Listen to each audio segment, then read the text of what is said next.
neste gjest spiller gitar som en gud, kler seg som en pike og synger som en mann på perfekt japansk. 17 år gamle Yohio fra Sundsvall er big in Japan.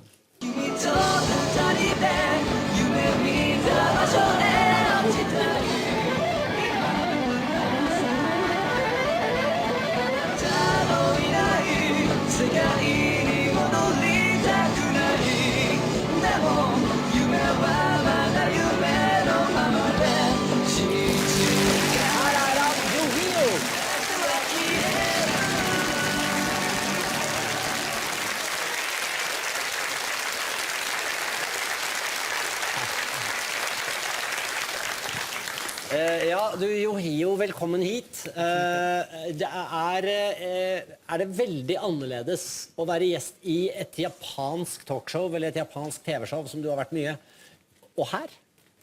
Ja, det är en enorm skillnad faktiskt. Hvordan da? Nej, men här så sitter vi lugnt och pratar om vad som helst, men där är det jättestrikt och sen så skriker alla överallt och så hinner man inte svara på frågorna ens för det är någon annan som svarar åt en som man inte ens vet vem det är egentligen. Så det är så hysteriskt överallt så man förstår verkligen ingenting även om man fattar språket, så allting går så snabbt.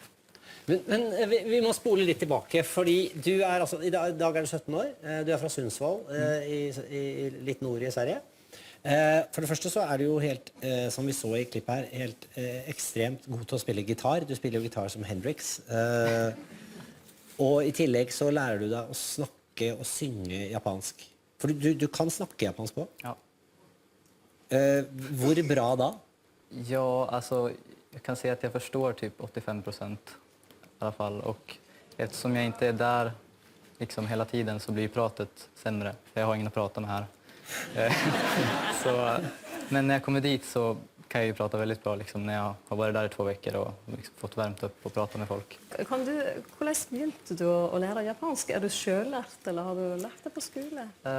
Det är lite både och. Jag började själv när jag var 10 och köpte böcker och sådär. Och sen så började jag med kvällskurser lite senare. Men jag tycker inte om skolmiljöer och sånt så jag slutade. Finns det många kvällskurser i japanska i Sundsvall? Det fanns 2 och det är samma lärare på båda. Ja. Men du, når jeg sitter her og ser på deg, og du har jo en helt egen stil. Jo, men i hvert fall sånn om man tenker Sundsvall. Ja, det kan man säga. Og du har jo sittet i dag, innan du kom inn her, så har du jo sittet typ 3 timer i sminken, og dere holder på. Men dette er en veldig viktig del, har jeg forstått, av hele paketet. Ja, jag tycker att det är ungefär 50-50 musik och utseende. För jag vill inte bara stå på scen i en t-shirt och liksom otvättat hår och sen gå av och åka hem. Utan jag vill liksom leverera en hel show. För att jag tycker själv att det är tråkigt att kolla på band som bara står där. För att det där är alternativet till skit i t-shirt och jeans. Ja, precis.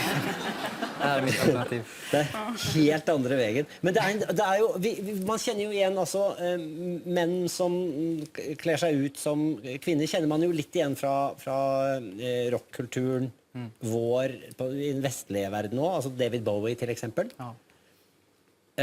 Men dette her er også en japansk tradisjon. Ja, alltså de blev ju inspirerade av typ Kiss och Bowie då. Och sen så anammade de det. Och sen så gjorde de någonting nytt av det. Så kallade de det för visual rock. Visual rock? Yeah. Yeah. Og det er det du er. Ja, precis. Og representerer på noe sånt. Men er det en slump at det her er blitt et så stort fenomen i Japan? Jag tror inte det faktiskt. Det är ganska för det, bara säga, det är många band med män som klär sig ut som kvinnor. Ja, det är en hel liksom scen för det där. Ja. Nej, men det är inte så konstigt för att ganska nyligen så fick man börja bli kreativ i Japan. Det var liksom en regel som någon satt på, jag vet inte, 400-talet. Det var en lag. Du får inte uppfinna någonting nytt. Du får inte vara kreativ, du får inte visa dig bättre än någon annan, du får inte se annorlunda ut. De hade liksom klädkoder för vilken klass du var. Om du var samurai hade du en viss typ av kläder som man satt på ett visst typ av sätt. Och var du handelsman hade du en viss typ av tyg och en viss typ av sätt att klä på dig. Så där har det varit ända fram till typ sent 1800-tal kanske. Och sen när alla de här gränserna släpptes när man faktiskt fick uppfinna saker igen, då bara smällde det ju till. Det är därför de är en av de ledande länderna nu i teknologi och så. Därför att de har alltid bara kopierat allting som väst har gjort och sen nu får de göra någonting eget taget också. Så det du sier at det har egentlig ikke vært lov til å være kreativ, og så plutselig blir det Ja, det? precis. Så jag tror inte att det är så konstigt att de blir extrema på alla sätt, japanerna, när de äntligen får göra någonting som de vill. Men du, dine fans, hvem er det? Er det flickor, eller er det menn? Det är Pojkar. mest flickor faktiskt, 90%. 90% flickor, ja. Ja, typ 15 till 25 år kanske. Men de vet at du ikke er en av dem, holdt jeg på å si. Ja, det vet de mycket väl. Men i Japan så är det, speciellt i Japan, är det väldigt uppskattat med feminin skönhet hos män. Så att just hela den här visual rock-genren uppskattas ju på grund av att alla killar är androgyna och väldigt feminina. Så de har ett litet annat ideal. Jag menar här, då ska man vara fyrkantig och grova kindben och då är muskulös och stor, då är man snygg liksom. Mer som Leif. Som dig. Vi hadde For en tid siden så hadde vi en gjest et par uker siden som heter Eddie Izzard, en engelsk komiker, som er heteroseksuell, men transvestitt. Ja. Er du som ham?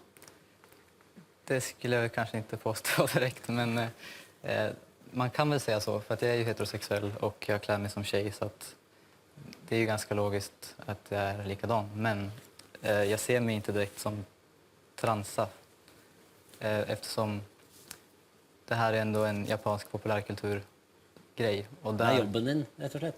Ja, det kan man säga. Skulle det vara accepterat i Japan att om du var transa? Ja, det skulle det vara. De har faktiskt ganska mycket transer inom tv, fast det är med så här komiker. Då är de tjocka och fula, men tjejer liksom. Så Okej. Leif, er det rett at du har møtt David Bowie noen gang? Ja, jo, det var på en privat fest i Göteborg när jag bodde där. Och våra grannar hade fest, lunch var det. Och det var massa människor och bland annat så var det då en liten engelsman och den här världen, han samlade på speldoser, antika speldoser. Och då stod jag och tittade på en sån där. Då stod den här lilla, han var liten, jag har för mig att han hade lite rött hår så där. Och så stod vi och pratade lite. Han var ju inget fel på honom, han verkar ganska hygglig. Och sen kom min fru fram till mig och sa så här: har du någon aning vem det där var? Nej, så inte en blek, men han är ju här så han är förmodligen inbjuden, ja. Och då sa han, det är ju David Bowie, eller Bowie va? Bowie. Och jag sa, vem är det? Du, berätta, hur länge kan man hålla på i denne bransjen, som denne helt spesifikke bransjen? Kan du aldres i det här? den äldsta som håller på med just att se väldigt mycket ut som en tjej och har klänning, han är ungefär 45. Han ser likadan ut som på 90-talet. Men det är nog också för att han är japan, för de blir inte gamla förrän de blir väldigt gamla. Så att de ser ut som 20 tills de är typ 55 och sen så bara boom. Så ser de ut som 80.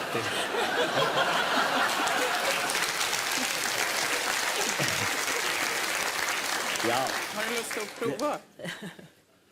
Prøve hva? Ja, Den här stilen? ja 40, Vi får se neste uke. Ja. Men, nei, men det er vel en fråga om bare mer makeup eftersom årene går. Ja, det är väl det. Och sen så... Ja, det är nog bara det, tror jag. Jo, det är ju fantastiskt att du var med oss här idag. Tack så mycket. Tack för det.